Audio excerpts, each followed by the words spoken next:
Neda tregon marrëdhënien me kunatën. Belinda Balluku: më kanë trajtuar gjithmonë si Neda Ogren. Ishin një nga çiftet më të diskutuara në vitet 2010-2011. Kjo pasi historia e tyre ndodhi në reality show Big Brother në edicionin e 4 para gjithë publikut shqiptar. Neda Karafili dhe Ogren Balluku u martuan verën e 2015-s dhe sot janë prindër të 2 djemve, Serge dhe Zai, dhe një vajze. Por ajo që shumë pak e din është që Neda dhe zëvendës kryeministre, njëkohësisht edhe ministre e infrastrukturës dhe energjisë Belinda Balluku janë kunata.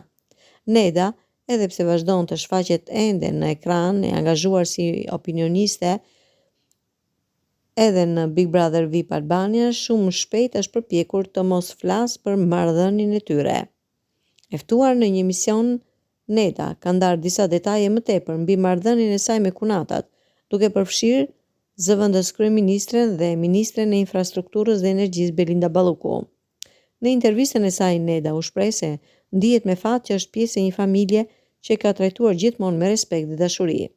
Asnjëherë nuk jam trajtuar si nuse, gjithmonë si motër e vogël, me një mençuri të jashtëzakonshme për të qenë prezente pa u imponuar. Për këtë jam shumë mirënjohëse, tha ajo. Neda theksoi se marrëdhënia e saj me kunatat është një burim, mbështetje dhe krenarie për të. Ajo rrëfeu se shpesh merr këshilla nga ato për vendime të rëndësishme, duke i quajtur modele për frymëzim. E kam mendimin e tyre shpesh për kapital, e kam armë. Kur bëjmë një diskutim në shtëpi, mjafton që ato të jenë nga ana ime dhe unë e kam fituar gjithë betejën. Jam shumë krenare, i kam modele, shtoi Neda.